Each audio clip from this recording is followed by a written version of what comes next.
بسم اللہ الرحمن الرحیم نحمدہ ونصلی علی رسولہ الکریم اما بعد فاعوذ باللہ من الشیطان الرجیم بسم اللہ الرحمن الرحیم وما خلقت الجن والانس الا لیعبدون۔ حضرات محترم معزز سامعین و مکرمین، کہ اللہ رب العزت نے فرمایا کہ میں نے انسانوں اور جنوں کو صرف اور صرف اپنی عبادت کے لیے پیدا کیا ہے۔ دنیا کے اندر ان کا اور کوئی مقصد نہیں، صرف محض اللہ کی عبادت ہے۔ باقی جو دنیا کے اندر باقی دندے ہیں، کام ہیں، ضروریات ہیں، یہ ساری ضروریات ہیں، یہ تقاضے ہیں بندے کے، لیکن مقصد زندگی صرف اللہ کی عبادت ہے۔ اللہ کو راضی کرنا ہے، اللہ سے تعلق جوڑنا ہے، اللہ کو اپنے دل میں بسانا ہے اور ہر حال میں اللہ کی ذات پہ قربان ہونا ہے۔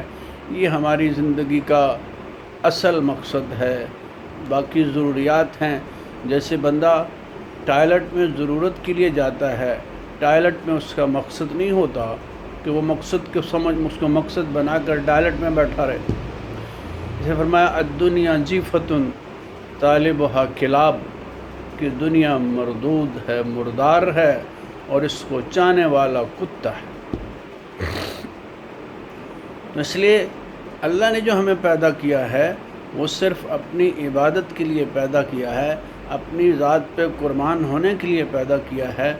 دنیا کا فلسفہ، کائنات کا فلسفہ بھی یہی ہے کہ ہر چیز اپنے سے اعلیٰ پہ قربان ہوتی ہے۔ جیسے زمین ہے کہ کسان اس کے اندر ہل چلاتا ہے اور اس کے کلیجے کو پھاڑتا ہے، اس کو الٹ پلٹ کرتا ہے، اس کا تہس نہس کر کے رکھ دیتا ہے۔ اگر اس زمین کو گویائی مل جائے اور زمین بولنے پہ قادر ہو تو زمین یہ سوال کرے کہ بھائی یہ بتا تو صحیح، اے میرے کلیجے کو پھاڑنے والے، مجھے تہس نہس کرنے والے، مجھے الٹ اور پلٹ کرنے والے، بتا تو صحیح میرا قصور کیا ہے، تو مجھے کیوں پھاڑتا ہے، میں نے تیرا بگاڑا کیا ہے؟ تو کہتے ہیں کہ اس کو یہ جواب ملتا کہ اے زمین، تجھ سے ایک اعلیٰ ہے، تجھے اپنے سے اعلیٰ پہ قربان ہونا۔ وہ کیا اعلیٰ کیا ہے؟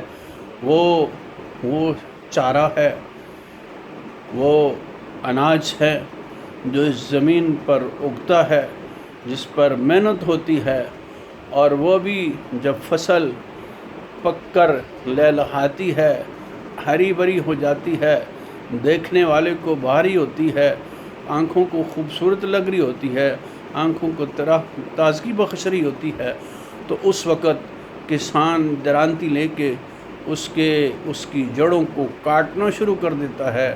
تو کہتے ہیں کہ اگر اس کو کہے بھائی بتا تو صحیح میرا قصور کیا ہے، اب تو میں اپنی جوانی میں مست ہوں، میں تو اپنی جوانی میں لہلہا رہی تھی، میری خوبصورتی کیا تجھے بھائی نہیں؟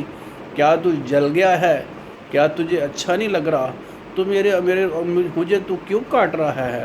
تو کہتے ہیں اس کو بھی جواب آگے سے ملتا کہ اے فصل، تجھ سے ایک اعلیٰ ہے اور تجھے اپنے اعلیٰ پہ قربان ہونا ہے۔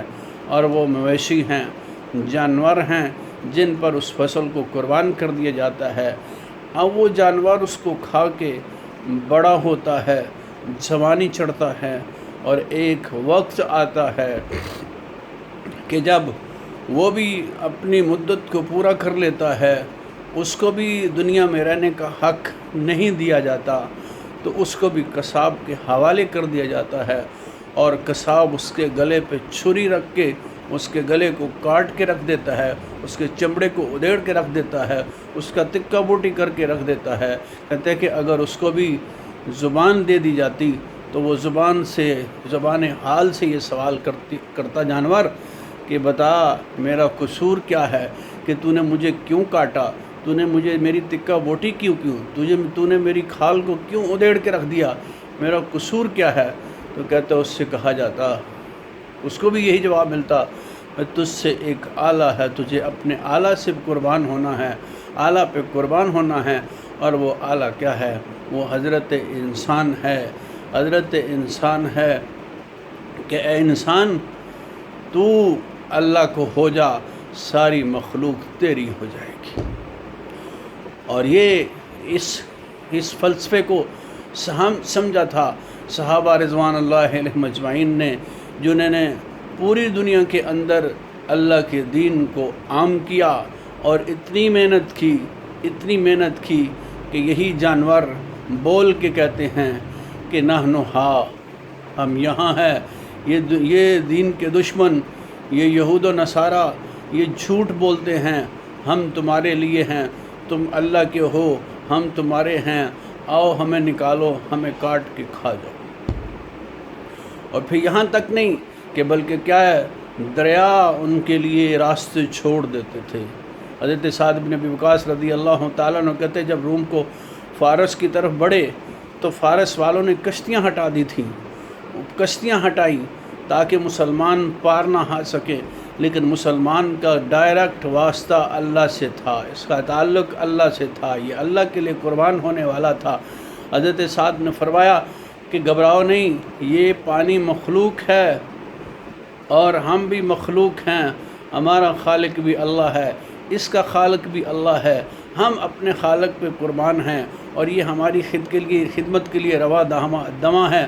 اگر میرا مالک چاہے گا تو جیسے ہم زمین پر چلتے اس پانی پہ بھی چلیں گے، اپنے گھوڑے ڈال دو۔ تو صحابہ نے گھوڑے ڈالے، اور وہ صحابہ جوڑی جوڑی بن کے جا رہے تھے۔ حضرت سلمان فارسی رضی اللہ تعالیٰ کہتے ہیں میں حضرت سعد کے ساتھ تھا، کیا کہہ رہے تھے؟ واللہ لینصرن اللہ ولیہ ولا یحرمن عدوہ ولا یسرن دینہ ما لم تکن فی الجیش بغض او ذنوب۔ سنو، جب تک کہ اللہ پاک کی مدد، اللہ اپنے ولی کی ضرور مدد فرمائیں گے، اس کے ذریعے سے اللہ دین کو عام کریں گے، دشمن کو مغلوب کریں گے، لیکن کب تک مسلمان غالب رہے گا؟ جب تک اس کے گروہوں، علاقوں، جماعتوں، محلے، کبیروں کے اندر بغاوت نہیں ہوگی، آپس میں دشمنی نہیں ہوگی، آپس میں اختلافات نہیں ہوں گے، تو مسلمان دنیا میں غالب رہے گا۔ جب اس کے اندر اختلافات پیدا ہو جائیں گے تو یہ مغلوب ہوگا، اس کا دشمن اس پر غالب ہوگا۔ آج میرے دوستو یہی حالات ہے، ہم نے اپنے رب کو چھوڑ دیا، اپنے رب کی عبادت کو چھوڑ دیا، اس کے سامنے جھکنا چھوڑ دیا، تو اس کے سامنے نہیں جھکے تو دنیا کفر ہمیں اپنے سامنے جھکا رہی ہے۔